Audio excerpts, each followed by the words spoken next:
Hello everyone, I'm back again with another video topic that I felt compelled to speak on, that I feel as though most of us have been through with a friend or two.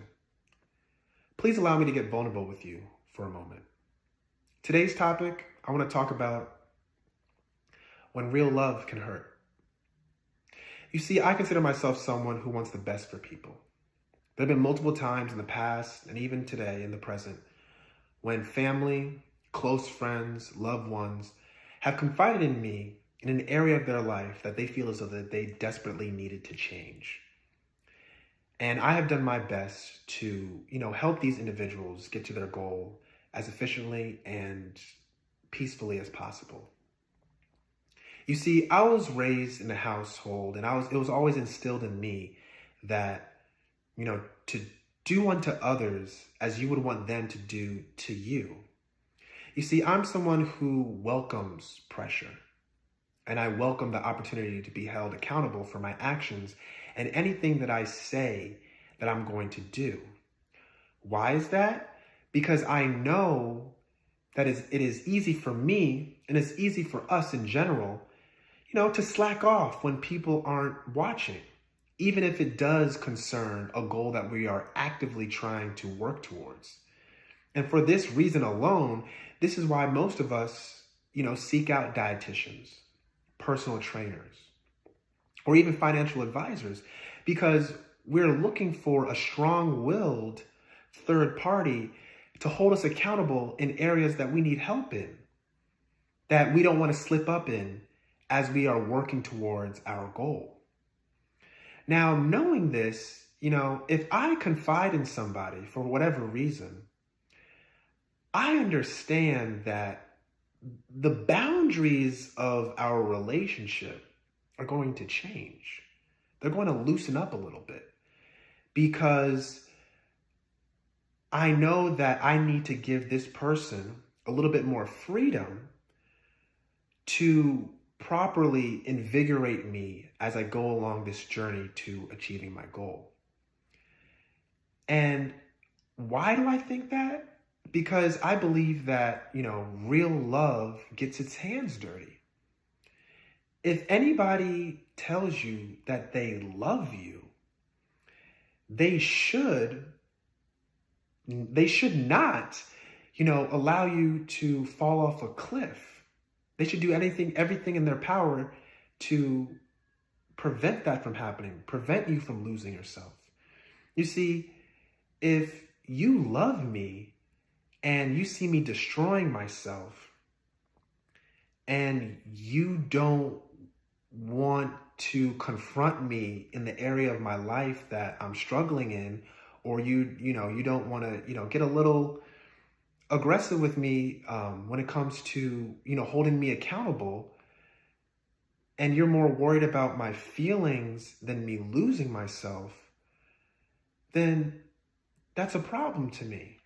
You see, if it was for me personally, I would want you to get up in my mug and be like, hey, you need to get your life together or else you're going to fall off a cliff. You're heading in the wrong direction. I want you to be, serious about my goal. If I come to you in such a manner, I want you to take it as seriously. Of course, not as seriously as me, but I want you to take it seriously enough that you care about, the direction that I'm headed as I'm working towards this goal.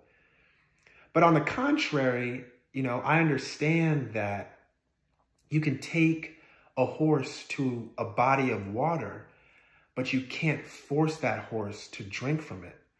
This is an idiom in English that essentially says, you can want the best for somebody and you can want them to prosper in the area of life that you feel as though they need help in. Give them the necessary materials and the encouragement and the tools to do so. But at the end of the day, it is up to them to want to change ultimately for themselves.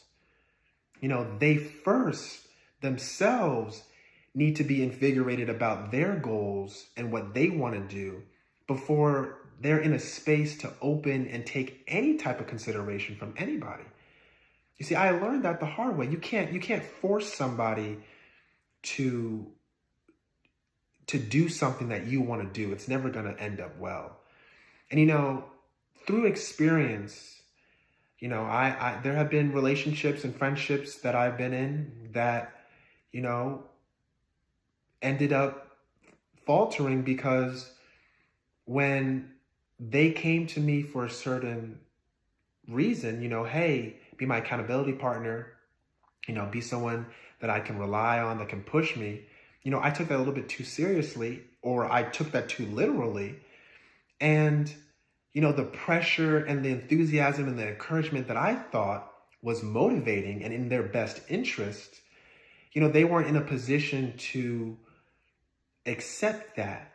And it ended up having an adverse effect and being the opposite, ended up being problematic. And also to the point that, they thought that I was controlling them. You see, you have to understand, there are people in your friend group, the people that you're comfortable with, that will come to you for two different reasons. Some will come to you just to vent, not necessarily needing, any type of support or any type of encouragement from you. They just need a space to vent and get something off of their chest. And then you will have those individuals who actually come to you and who are serious about a goal that they want to achieve. And they want you to do everything that they're asking you to do, literally.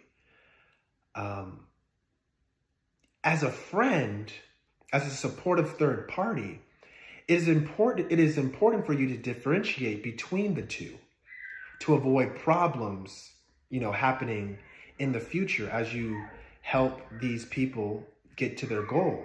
Whether it is you being someone who that they can just talk to, or someone that, you are out on the sidelines helping them. At the end of the day, you can't force anything on anybody. You will never win that way. You will never win that way. Even if the person comes to you for advice, even if the person is a close friend or a family member, even if you have their best interest at heart, you can't force anybody. You can't drag somebody to do something that you want them to do. Whether you are pure in intention or not, it's not going to end up the way that you want it to end up. And for that, I just want to say, please take heed to my advice and like, comment, and subscribe, and see you in the next video. Thank you.